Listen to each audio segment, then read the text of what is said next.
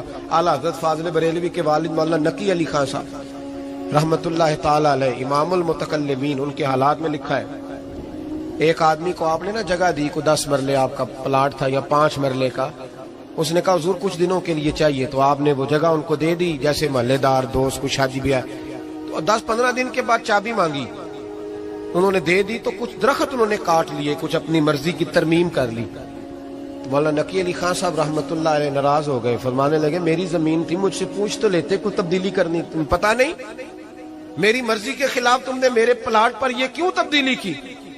یہ اس آدمی کو کہہ کے نا تو 2 منٹ گزرے تو چیخ مار کے رو پڑے، کہنے لگا حضور کیا ہوا؟ فرمانے لگے سوچتا ہوں میری 10 مرلے کی زمین پر میں نے تمہیں اپنی مرضی نہیں کرنے دی، اور میں روز اللہ کی زمین پر اپنی مرضی کرتا ہوں، روز رب کی یہ خیال آ گیا، فرمانے لگے جاؤ بھائی جاؤ، مجھ سے غلطی ہو گئی، جاؤ۔ یہ سوچ جب پیدا ہوتی ہے پھر بندہ روز نکھرتا ہے، پھر روز وہ غسل کرتا ہے باطن کا، پھر روز ہر جگہ سے اسے نیا سے نیا سبق ملتا ہے۔ بڑا بندہ وہ نہیں ہوتا جو 20-30 کاریں لے کے چلتا ہے، بڑا وہ ہوتا ہے جو کسی اور کو بڑا سمجھتا ہے، جو اپنے آپ کو چھوٹا سمجھتا ہے، میرے نبی پاک فرماتے ہیں اللہ اسے بڑائیاں عطا فرما دے۔ ترمذی میں حدیث ہے۔ آج کا سبق، آج کا پیغام یہ ہے کہ تزکیے کی کوشش کریں، وَإِنَّكَ لَعَلَىٰ خُلُقٍ عَظِيمٍ، خلق عظیم جو اللہ نے ہمارے نبی کو دیے اور حضور نے ہمیں عطا فرمائے، محبوب کے صدقے اس طرف جائیں، کردار میں اعلیٰ پن پیدا کر۔ الذی خلق الموت والحیات لیبلوکم ایکم احسن عملا، اللہ فرماتے ہیں کہ میں نے موت اور حیات اس لیے پیدا کی ہے کہ تمہارے عمل کی کوالٹی چیک کی جائے۔ انڈسٹری میں جب مال بنتا ہے نا تو اس کی کوالٹی چیک کی جاتی ہے، یہ عام ہے، یہ خام ہے، یہ وی آئی پی ہے، یہ وی آئی پی ہے۔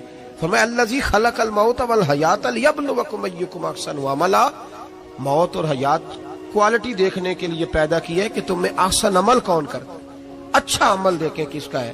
باقی اپنے آپ کو بنانے سنوارنے سے تھوڑا تھوڑا بچیں، ایک قدم تھوڑا پیچھے ہٹیں اپنی ذات کے لیے، تو انشاءاللہ روحانیت کے لیے 11 قدم آپ کے آگے جائیں گے۔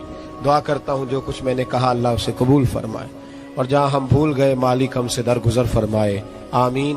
ہمیشہ مدحت خیر الانام میں گزرے، دعا ہے یہ عمر درود و